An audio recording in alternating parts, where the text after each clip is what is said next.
All right, welcome back, everybody, as we take a look at Long Beach and the Port of LA and Long Beach. We turn right now our attention to Julie Chang, who is finally back here after all this time. You know what? Back at home, would be as we great like to say. for folks who haven't followed every moment of this. Let's start with the moment of discovery, okay? Okay. All right. So, to put it simply, California saved my life because had I not moved here from New York, I would have never taken up surfing. I'm on my board, very calm night, sun setting. I'm admiring the sunset, thinking like there has to be a God, it's so beautiful. And during that span of time, the board had drifted out on its own. And when I looked forward, it banged me in my face. I had to get a CT scan on the black eye to make sure I didn't break my orbital. And during that scan, the radiologist found my brain tumor, which was the size of my fist. It'd been there for a long time. And thanks to the wonderful, wonderful neurosurgery team at UCSF, Dr. McDermott, Dr. Berger, I am fine. They found that it was benign, the greatest piece of news I've ever received. We have some footage. You can see the doctors here. Yes. Yeah, and look at this. The white part is where they shaved my head. And You told me they took about, what, 40? They took like 40% of my hair. You have a lot of hair. Yeah, so I'm lucky. And you know, the reason you don't really notice it that much is A, it grew pretty fast, and then B, the other cutting areas, like little circles of bald spots all over my head, and it's hard to, you know. I do want to ask you, Julie, because people, you know, immediately will go, well, were there any signs other than you had initially listen to your body? And I was proactive. I had blinding migraines, and I went to see a neurologist in February, and she said, you know, when people move from the East Coast to the West Coast, it's new allergies, different barometrics, stress of a different job, stress of a move. You know, let's just start with the drugs. Or a tumor.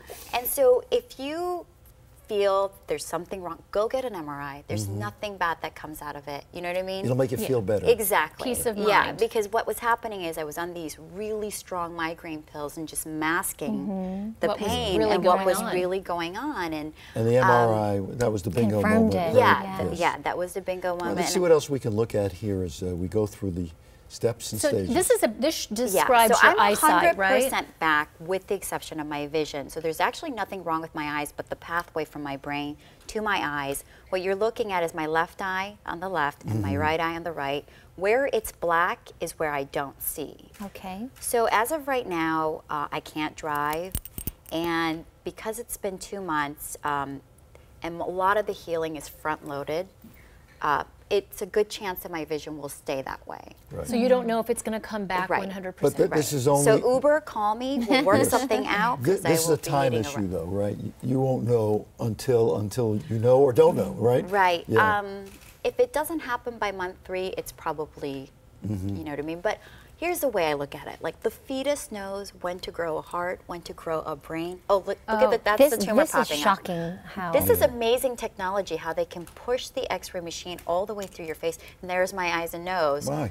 So I want to see the tumor again. See that large so I think tumor. it might come back. Yeah, there we go. So we're pushing from forward to back, and then you'll see the tumor appear pretty clearly.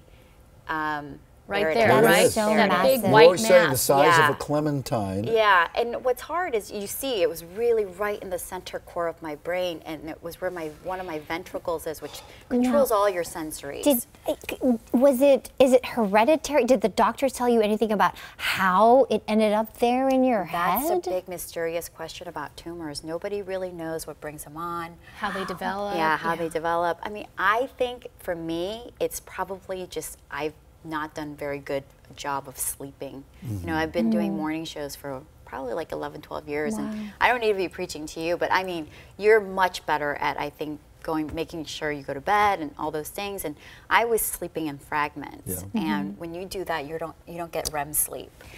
Do doctors agree with that at all, or is that just your thing? That's my theory. That's Dr. Julie Chang. No, but it's interesting that you said that, because I myself have gone through my own physical with my knee surgeries, and that was a theory that he had, was that we manifest, our bodies have a way of manifesting and recovering that nutrient that we need so desperately, which is sleep, and it manifests and it breaks down other parts of your body in other ways. You know, one of the things that I think I've been so touched through this whole thing was the story of you and Leif. And Leif would send us emails, keeping us updated. Yes. And I read just one of those updates and cried for a day. Did you finally read it? I can't read all of them because they're just too loving, and he really took care of you. I did not know they make men like him. Yeah. Honestly, there he is, jumping for joy. Single-handedly took me to San Francisco, got me brain surgery, brought me back, nursed me for these many weeks, and this is like silly and simple, but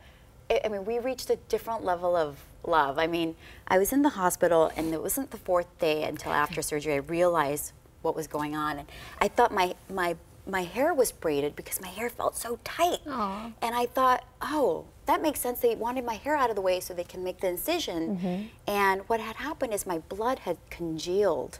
Gosh. And he spent 3 hours brushing that out for me because I couldn't shower for 2 weeks. And I was like, this is what love is about. And I never want any couple out there to have to go through that test. But for That's me, a beautiful law. I just, you know, in health and in sickness, we're showing a lot of pictures, and this happened when we talked to you on the phone. These were all before. Those were. It wasn't like you made a recovery. I wasn't jumping in Moscow right after the surgery. No, I was in rough shape for the first 3 weeks, and honestly, people are like, "Oh my God, you'll never be able to drive. You'll never be able to see out of your right side of your eyes." Honestly, I'm so happy with the outcome because the other downside they told me is I could have lost all my vision, and they were really concerned that my communicative skills wouldn't. And it could not have been benign. Yeah.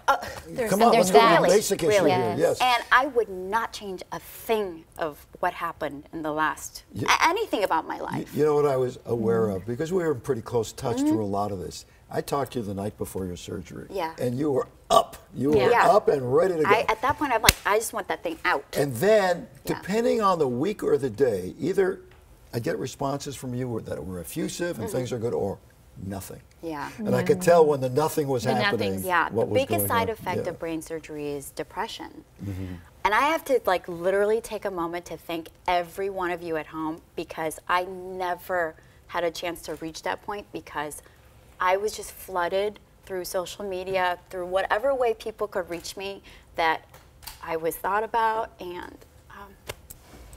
I just feel like I got to attend my own funeral and I saw who showed up. You did, and everybody showed up. Yeah. Okay, now enough of that. Yeah. I'm sitting here with 3 women crying at this moment.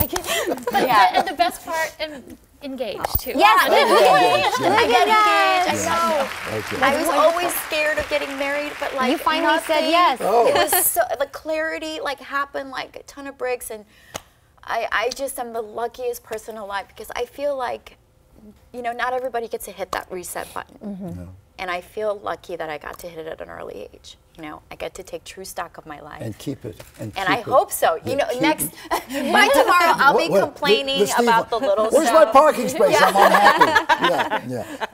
It's great to have you back. It's good to hear And all of you guys, Yes. every single day you checked in. Lisa brought enough food for me for like a month. I'm still grazing on it.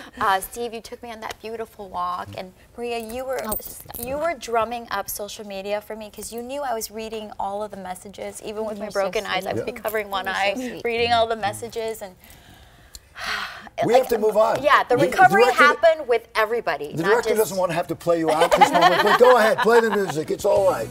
The key to losing weight and getting in shape has to do with your favorite TV show. What? We'll have that. Really? And from the movie from the TV show Banshee. The TV show Yes. that your On husband- Cinemax. Oh, that I think he has on like instant replay in our house. Okay. Ivana is going to be with us coming up. We'll be back. James Bond. even today, like the most. Oh, that's right. Remember, and Elsie made you the bracelet. Thank you, everyone. I'm not gonna cry again. No. I got it out of the system. Yeah, but they are.